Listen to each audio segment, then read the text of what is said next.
pre-purchase property inspection reports.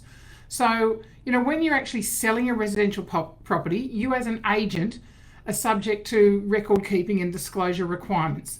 So you're required to make written records and any pre-purchase property inspection reports that you are aware of.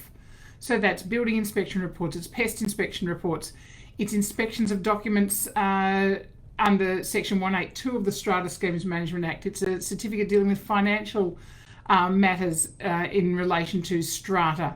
It's an inspection of documents under the Community Land Management Act. So there's a whole different type. Anything under strata is obviously most often referred to as a strata search, and the ones in relation to Torrens title property are most frequently referred to as pest and building inspections. So we all know about them. We all know that they exist. We all know that purchasers have the right to have those done. That solicitors and conveyancers must recommend that that's a good thing for them to do under due diligence for purchasing a property. Now, that's great. That's the purchaser's, obligation, or not obligation, but right to have a pre-purchase property inspection done on the property. You as an agent, you need to disclose the records of pre-purchase property inspections. That's quite hard to say when you say it quickly. So pre-purchase property inspection reports to prospective purchasers at the point where they asked for a copy of the sale contract. So, it's not about standing out of the front and saying, hey, there's been a property inspection done on this. This is if a prospective purchaser, asks for a copy of the contract for the sale and purchase of land, asks for it to be sent to their solicitor. If you are aware that a pre-purchase inspection has been done, you need to disclose it. So, this is a requirement under Section 33A of the Property and Stock Agents Regulation. So, it is a legislative requirement to do this. What you need to keep records of in terms of report, the date the inspection was conducted, who requested the report, who prepared the report, including their business contact details, whether the report author has professional indemnity insurance. If you've seen the report or you know about it, you'll probably know that it would certainly be in the report. Whether or not the report is available for repurchase. Now, there are several ways that you would know that this had occurred. So the vendor tells you that a report's been done or shows you a copy of the report. You don't have to have a copy of the report. You just need to know that it's been done. The agent asks the vendor if there are any reports. So you've actually asked if they exist. The vendor may well ask the agent to organise a building inspection report, a pest report, a timber report, or a strata or community scheme report, prior to putting the property on the market. A prospective purchaser may well ask you as an agent to arrange access for an inspection. Now, this is the most likely point, or they may ask about how do they gain access to the owners' corporation or the community association's records. So, if you've been asked by a purchaser to, gain access, so you've spoken to the vendor, you've or the tenant, the landlord and the tenant about arranging access for a prospective purchaser to get in there and have a pre-purchase inspection done.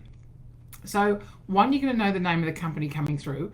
You're going to know the date that it's organised because you may well be opening the door for them, or at least negotiating when that's going to happen. You'll know who requested it. It's that purchaser. You will know who's coming through in their contact details and their business contact details. About the professional indemnity insurance requirement, you will probably not know that because that's not a question that you would be asking in the organisation of access to the property.